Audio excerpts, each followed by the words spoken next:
Hello friends, நீ நான் காதல் என்ற எபிசோடில் என்ன நடக்கலாம் அப்படிங்கிறத பற்றி பார்க்கலாம். இன்றைக்கான எபிசோட் எமோஷனலான எபிசோட் அப்படின்னு சொல்லலாம். ராகவும் அபியும் கோர்ட்டில் இருக்கிறாங்க. இப்போ ஜட்ஜி வந்து ராகவ்கிட்டையும் அபிகிட்டையும் விசாரிக்கிறாங்க. நீங்கள் 2 பேரும் டிவைஸ் வேணும்னு அப்ளை பண்ணியிருக்கீங்க, அதுக்கான காரணத்தை சொல்லுங்கள் அப்படின்னு சொல்கிறாங்க. அபி வந்து ரொம்ப ஸ்ட்ராங்காக நான் ராகவ் கூட சேர்ந்து வாழ முடியாது, எங்களுக்கு டிவைஸ் வேணும்னு கேட்குறாங்க.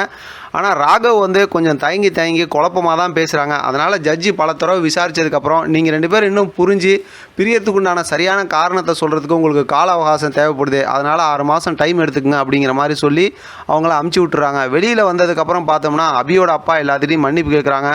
ஆனால் அபி அந்த விஷயத்தில் அணுகிட்ட ரொம்ப கோபமாக பேசிட்டு போகிறாங்க. அஞ்சலி எல்லாருமே ரொம்பவுமே அபியை பார்த்து ஆச்சரியப்படுறாங்க, என்ன அபி இப்படியெல்லாம் நடந்துக்கிறாங்க அப்படின்னு. ராகவ் தான் பாவம் அப்படியே ரொம்ப குழப்பத்தோடு இருக்கார்.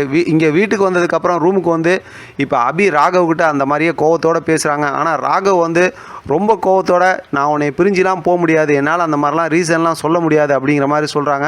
அதெல்லாம் கேட்கும்போது அபிக்கே கொஞ்சம் குழப்பமாயிடுது, என்ன தான் ஆச்சு இவருக்கு அப்படிங்கிற மாதிரி. இப்போ ராகவ் வந்து அப்படியே ரொம்ப குழப்பத்தோட பால்கனியில் நின்றுக்கிட்டு இருக்காரு. அங்கே மது வராங்க. மது வந்து பேசும்போதும் ராகவ் இருந்துக்கிட்டு நான் இப்போ வந்து ரொம்ப குழப்பமாக இருக்கேன், அதனால் என்னால் யார்கிட்டையும் எதுவும் பேச முடியாது, நீ போய் படுத்து தூங்கு அப்படின்னு சொல்லிடுறாங்க. மது அங்கேருந்து கிளம்பிடுறாங்க. அடுத்த நாள் ஆஃபீஸில் உட்காந்துருக்காங்க. அப்பயும் ரொம்ப யோசனையோட ராகவ் இருக்கார். லாவணியா வந்து அப்படியே பேசி பார்க்குறாங்க. அந்த நேரத்தில் பார்த்தோம் அப்படின்னாக்க அபியை பற்றி பேசணுமே ராகவுக்கு கோபம் வந்துடுது. என்னோட ஒய்ஃப் அப்படிங்கிற மாதிரி விஷயத்த சொல்கிறாங்க. இப்போ லாவணியா வந்து ராகவ் நீ அபியை வந்து விரும்ப ஆரம்பிச்சிட்டிங்களா அப்படின்னு கேட்கும்போது என்னோட ஒய்ஃப் அவளை நான் எங்கேயும் விட்டு கொடுக்க மாட்டேன் அப்படிங்கிற மாதிரி விஷயத்த ராகவ் சொல்கிறாரு. லாவணியாவுக்கே ஒரு அதிர்ச்சியாக போயிடுது. அடுத்து அபி உள்ளே வந்து எங்கள் அப்பா ஆப்ரேஷனுக்கு கொடுத்த பணத்தில் இந்தாங்க 2 லட்சம் வச்சுங்க, இன்னும் 1 லட்சம் தான் இருக்குது, அந்த பணத்தை நான் கொடுத்துட்றேன், அதுக்கப்புறம் நான் கடையை காலி பண்ணி எல்லாம் போயிடுறேன் அப்படிங்கிற விஷயத்த சொல்லும்போது இப்போ ராகவ் வந்து எப்போ பார்த்தாலும் இதே நீ பேசாத, காலி பண்ணி போயிடுறேன், அங்கே போயிடுறேன், என்னை பிரிஞ்சு போயிடுறாங்கிற விஷயத்த பேசாதன்னு சொல்லி ராகவ் ரொம்ப கோவத்தில் பேசுகிறாரு. அபிக்கு ஒன்றுமே புரியாமல் அபி அங்கேருந்து கிளம்பி போயிடுறாங்க. லாவணியாவுக்கும் ஒன்றுமே புரியல. ராகவ் வந்து அப்படியே யோசனையோடு இருக்கார்.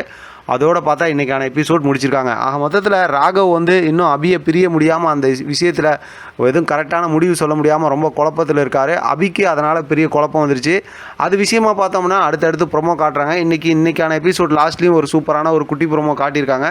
அது சம்மந்தமாக நம்ம அடுத்து பேசலாம். எப்படி பார்த்தாலும் இப்போ ஸ்டோரியை பொறுத்த வரைக்கும் ரொம்ப எமோஷனலாக தான் கொண்டு போயிட்டுருக்காங்க. பார்க்கலாம் என்ன நடக்குது, என்ன அபி முடிவு எடுக்கிறாங்க, ராகவ் என்ன முடிவு எடுக்கிறாரு அப்படின்னு சொல்லி நம்ம தொடர்ந்து பேசலாம். இதை பற்றின உங்களோட கருத்து கமல் பாஸை தெரியப்படுத்துங்க. தொடர்ந்து ஆதரவு கொடுங்க. தேங்க்யூ ஃப்ரெண்ட், தேங்க்ஸ் ஃபார் வாட்சிங்.